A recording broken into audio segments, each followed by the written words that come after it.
Hello and welcome guys, आप सबका स्वागत है हमारे यूट्यूब चैनल में, भोजपुरी एक्सटी यूट्यूब चैनल में। अगर आप सब इस चैनल को सब्सक्राइब नहीं किए हैं तो प्लीज़ सब्सक्राइब कर ले, ताकि भोजपुरी से रिलेटेड न्यूज़ सबसे पहले हमारे चैनल के माध्यम से बताया जाता है। आज हम बात करने वाले ट्रेंडिंग स्टार खेसारी लाल यादव के बारे में, जो सॉन्ग आया है उमरिया का फर्क। इसी सॉन्ग के बारे में पूरा डिटेल में बात करेंगे, वीडियो पूरा अंत तक देखिएगा। बात करते हैं ट्रेंडिंग स्टार खेसारी लाल यादव को उमरिया के फर्क। इस सॉन्ग को रिलीज हुआ 10 घंटा हो चुका है। इस सॉन्ग पर मात्र 11,000 ही लाइक है और 37,000 ही व्यूअर। सबसे खराब रिस्पांस, इस साल का सबसे खराब रिस्पांस खेसारी लाल का इस सॉन्ग को मिल रहा है। बात करते हैं स्कूल लिखे हैं कुंदन प्रीत, इसमें म्यूजिक है लाडो जी का म्यूजिक है। इसको गाए हैं ट्रेंडिंग स्टार खेसारी लाल यादव और वीडियो में नजर आ रहे हैं खेसारी लाल यादव और सपना चौहान। इस सॉन्ग को जाकर सुनिए आप सब।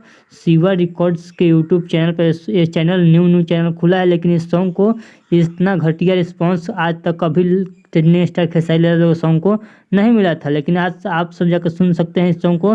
शिवा रिकॉर्ड्स के यूट्यूब चैनल पर सब आदमी चुनाव कर वीडियो बना रहे हैं, लेकिन गाना पर कोई ध्यान नहीं दे रहा है। इसी के कारण ट्रेंडिंग स्टार खेसारी लाल यादव का सॉन्ग अभी तक कोई न्यूज नहीं बनाया है। ट्रेंडिंग स्टार खेसारी लाल यादव का न्यू सॉन्ग आ चुका है। बात करते हैं ट्रेंडिंग स्टार खेसारी लाल पवन सिंह के बिना अधूरे हैं। अगर दोनों आदमी का गाना आता था, कंपटीशन होता था, दोनों आदमी के व्यू भगता, दोनों आदमी के फैंस एक्टिव दिखते, लेकिन कोई फैंस एक्टिव दिख नहीं रहे हैं ट्रेंडिंग स्टार खेसारी लाल। चलिए, अगर आपको यार ट्रेंडिंग स्टार खेसारी लाल को वीडियो अच्छा लगा तो प्लीज चैनल सब्सक्राइब कीजिए, वीडियो को लाइक कीजिए, ताकि भोजपुरी से रिलेटेड न्यूज़ सबसे पहले आपको देखने को मिलता है। चलिए मिलते हैं न्यू अपडेट के साथ, तो ओके बाय।